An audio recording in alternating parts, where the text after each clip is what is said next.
जय हिंद दोस्तों। तो आज हम पढ़ने वाले हैं कक्षा 10 विज्ञान, जिसमें हम पढ़ेंगे प्रकाश का परावर्तन। जी हाँ दोस्तों, प्रकाश का परावर्तन पढ़ेंगे। पहली क्लास में हमने आपको प्रकाश के बारे में संपूर्ण जानकारी दे दिया है। आइए अब समझते हैं कि प्रकाश का परावर्तन होता क्या है और इसके नियम भी बताएंगे और इसका डिफिनेशन भी बताएंगे, जो कि आपके पेपर में पूछते हैं। क्लियर है? तो आपको करना क्या है, यहाँ पर आपको एक सिंपल दर्पण की जरूरत होगी, जिसमें आप अपना चेहरा देखते हैं। ठीक है, साधारण दर्पण। सिंपल दर्पण की आपको एक समतल दर्पण की आवश्यकता पड़ेगी। ठीक है, तो यहाँ पर सबसे पहले हम दर्पण की मदद से ही समझेंगे। तो आपको करना क्या है, एक आपको दर्पण बना लेना है। क्या बना लेना है? दर्पण। तो इसको हम क्या कर रहे हैं, तो ये हमारा दर्पण है। पी क्यू हमने इसको नाम दे दिया। ठीक है, और नीचे से पॉलिश किया हुआ है। ठीक है, क्या किया हुआ है? नीचे से आपका पॉलिश किया गया है। ठीक है, नीचे से पॉलिश कर दिया, मतलब ऐसे समझिए ये ऊपर वाला हिस्सा है आपका, जिसमें आप चेहरा देखते हैं। ऐसे हम चेहरा देख रहे हैं और इसको ऐसे हम रख दिए। ठीक है, ऐसे रखेंगे तो हमारा चेहरा दिखेगा। ऐसे रख दिया, तो ये दर्पण है। तो हम प्रकाश का परावर्तन समझ रहे हैं। ठीक है, तो अब यहाँ पर हम क्या करेंगे, एक अभिलंब खींच लेंगे। ठीक है, क्या खींच लेंगे? एक अभिलंब। ठीक है, इस प्रकार से।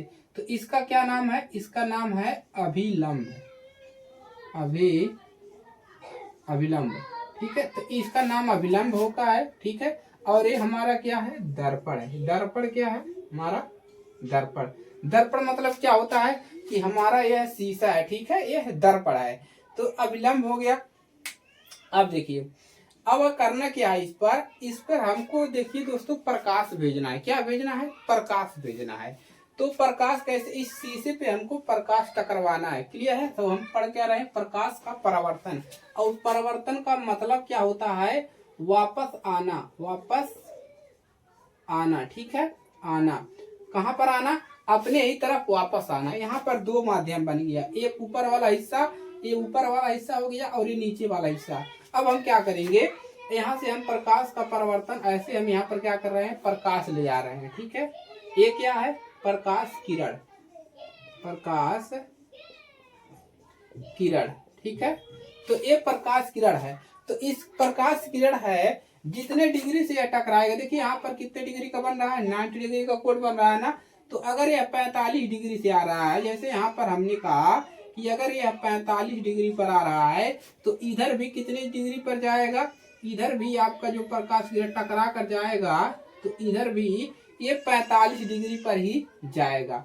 मतलब कि जितनी डिग्री पर इधर आएगा, टकराएगा, शीशे पे टकराया, ऐसे आया, टकराया, टकरा कर कहाँ गया? देखिए नीचे की तरफ नहीं आया, नहीं आया ना, तो अपने माध्यम में वापस चला गया। ठीक है, तो यहाँ पर देखिए, इस जो प्रकाश किरण है, इसके आने को हम कहते हैं, क्या कहते हैं? आपतित किरण। क्या कहते हैं? आपतित किरण। ठीक है, आपतित किरण का मतलब आने वाली किरण। और यहाँ पर इसका परिवर्तन हो गया। परिवर्तन का मतलब होता है अपने माध्यम में वापस आना। जैसे मैं इस पर अगर बॉल मारूंगा, एक बॉल जो खेल क्रिकेट वाला बॉल होता है, अगर बॉल मारूंगा तो दीवार के उस पार नहीं जाएगा, अपने तरफ वापस आ जाएगा, मतलब मेरी तरफ वापस आ जाएगा। यहाँ पर भी हो ही रहा है, प्रकाश आ रहा है, टकरा रहा है, टकराने के बाद अपने ही तरफ वापस चला गया, तो इसको कहते हैं परावर्तित किरण। परावर्तित। परावर्तित किरण क्यों बोलेंगे, बता रहे हैं, किरण। ठीक है, परावर्तित किरण का मतलब क्यों बोलेंगे, क्योंकि यहाँ पर इसका परिवर्तन हो गया। क्या हो गया? यहाँ पर जब टकराया तो परिवर्तन हो गया, और यहाँ पर इसको हटा देंगे। ठीक है, इसको आपको समझाने के लिए बताए हैं। क्लियर है? तो जितनी डिग्री पर आएगा उतनी डिग्री पर जाएगा। तो यहाँ पर दो कोण बना लेगा, एक बनाएगा आई और एक बनाएगा आर। ठीक है, तो इसका नाम भी होता है। तो इस वाले कोण को हम कहते हैं आपतन कोण। आपतन कोण। और इसको कहते हैं परावर्तन कोण। परावर्तन कोण। ठीक है, कोई दिक्कत नहीं होना चाहिए। और इसको कहते हैं आपतन बिंदु। आपतन बिंदु। ठीक है, ये हो गया।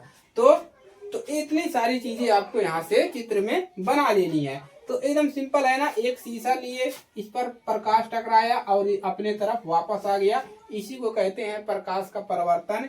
कि जब कोई प्रकाश किसी चिकनी सतह पर या परावर्तक पृष्ठ पर टकराती है तो अपने तरफ वापस आ जाती है। इसी घटना को प्रकाश का परावर्तन बोला जाता है। तो सिंपल है, तो अब इसका परिभाषा लिख लेते हैं। ठीक है, चलिए तो लिखेंगे जब कोई प्रकाश किरण, क्या लिखेंगे, जब कोई प्रकाश किरण, ठीक है, जब कोई प्रकाश किरण, क्लियर है, तो यहां से क्या लिखेंगे, किसी परावर्तक पृष्ठ परावर्तक पृष्ठ का मतलब एक सतह, ऊपरी वाली सतह, ठीक है, परावर्तक पृष्ठ पर टकराती है, परावर्तक पृष्ठ से टकराती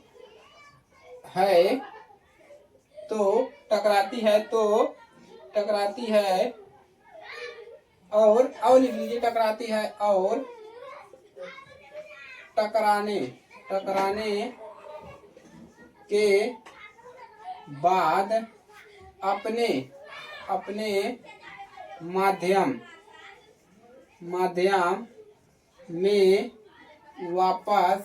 माध्यम में वापस आ जाती है।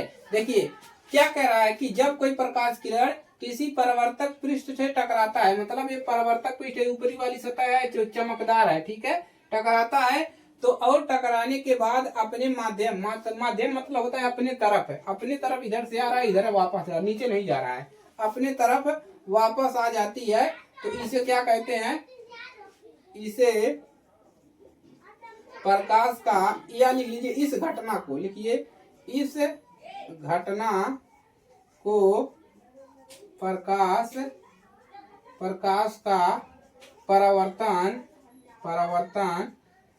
कहते हैं। और इसका दो नियम होता है, परावर्तन के दो नियम होते हैं, और यही नियम पूछता है, परिभाषा पूछता है और ये चित्र पूछता है। ठीक है, अगर आप इसको तैयार कर लेते हैं इस चित्र, तो दोनों नियम आपका यहीं से तैयार हो जाएगा। ठीक है, अब बात करते हैं प्रथम नियम का, तो यहीं पर लिख लेंगे, आप लिखिए प्रथम नियम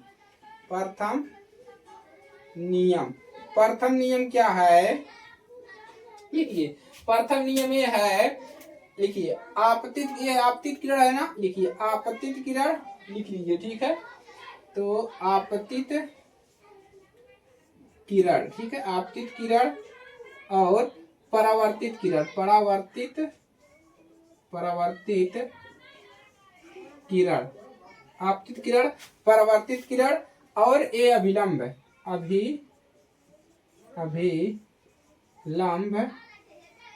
तीनों एक तल में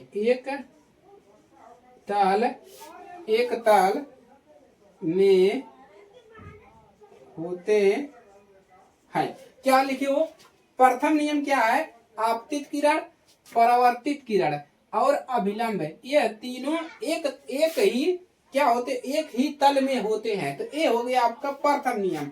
अब बात करते हैं द्वितीय नियम। ठीक है, चलिए लिखिए द्वितीय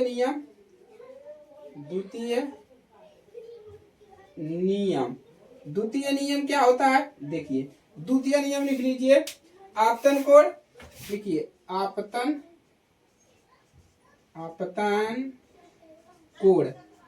कोण आई एवं परावर्तन कोण आर